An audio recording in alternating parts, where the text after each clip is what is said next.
সবাইকে জয়গুরু। শ্রী শ্রী ঠাকুরকে একদিন প্রশ্ন করলেন, মন সংযম করা যায় কী করে? তখন শ্রী শ্রী ঠাকুর বললেন, সেই জন্য বেত্তা গুরুর প্রয়োজন। বেত্তা মানে যিনি জানেন। ব্রহ্মবিদ ব্রহ্মেব্য ভবতি। ব্রহ্মজ্ঞ গুরুতে টান চাই। তাতে টান থাকলে আমি চোর, ডাকাত, ভালো মন্দ যাই হয় না কেন, সব কিছু নিয়েই আমি তাতে সুকেন্দ্রিক হয়ে উঠি এবং তাতে আমার চরিত্র নিয়ন্ত্রিত হয়। গুরুর প্রতি অনুরাগ ছাড়া মন বিক্ষিপ্ত হয়ে পড়ে, আর অনুরাগ ব্যক্তিত্ব বিকশিত হয়ে ওঠে। তো আবার প্রশ্ন করলেন যে মন নিগ্রহ করা যায় কিভাবে? তখন শ্রী শ্রী ঠাকুর বললেন, মন নিগ্রহ করার কোনো প্রয়োজন নেই। ওতে ডিজিজ মানে রোগ হতে পারে। পতঞ্জলে আছে যোগেশ্চ বৃত্তি নিরোধ। আমার মনে হয় যোগাৎ চিত্তবৃত্তি নিরোধ।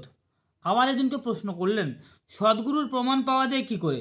তখন শ্রী শ্রী ঠাকুর বললেন, তাকে যত ভালোবাসি আপনিই প্রমাণ হয়, আপনিই আসে, কাউকে জিজ্ঞাসা করা লাগে না। ভালোবাসায় চিনিয়ে দেয় চাবিকাঠি ওখানে।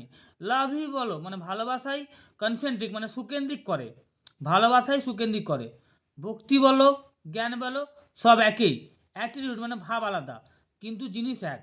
প্রশ্ন, আবার প্রশ্ন করলেন, আত্মিক সম্বেগ ছাড়া কি এই ভালোবাসা আসে? তখন শ্রী ঠাকুর বললেন, ভালোবাসার সম্বেগ যত বাড়ে তত আত্মিক সম্বেগ বাড়ে। ধ্রুব সেই আত্মিক সম্বেগ নিয়ে জিজ্ঞাসা করে গাছ পাথর সব কিছুকে, তুমি কি তাকে দেখেছো?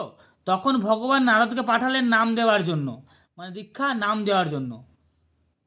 ওর ব্যাকুলতা দেখে মানে ধ্রুবর ব্যাকুলতা দেখে অর্জুন শ্রীকৃষ্ণকে ভালোবাসত সখা বলে, মোর দ্যান মাই বডি মানে নিজের শরীরের চাইতেও বেশি। পরে দেখতে দেখতে তাকে গুরু বলে স্বীকার করলো, মানে কৃষ্ণকে স্বীকার করে। পরে কেন্দ্রায়িত অনুরাগ পরিণতিতে বিশ্বরূপ দর্শন হয় বলে সখা বলে ভুল করেছি ক্ষমা করো। মানে যখন বিশ্বরূপ দর্শন করলেন যে তোমাকে শ্রীকৃষ্ণকে তোমাকে সখা বলে ভুল করেছি, তখন তিনি ক্ষমা করে, এটা অর্জুন ক্ষমা চেয়েছিলেন। এর মানে আউট অফ কনসেন্ট্রিক অ্যাটাচমেন্ট মানে কি সুকেন্দ্রিক অনুরাগের ভিতর দিয়ে কমপ্লেক্স মানে প্রবৃত্তি যত অ্যাডজাস্ট মানে নিয়ন্ত্রিত হতে লাগলো, তত বিশ্বরূপ দর্শন হলো। রত্নাকর দস্যু ছিল, ডাকাতি করে খেত।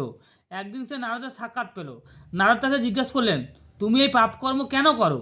রত্নাকর বলল, সংসার প্রতিপালনের জন্য। নারদ বললেন, তুমি যে এত পাপ করো তোমার পাপের ভাগিদার কে হবে? তখন রত্নাকর দস্যু বলল, কেন হবে না? আমি যাদের জন্য করছি তারাই হবে। বলছে, যাও তাকে গিয়ে জিজ্ঞাসা করো।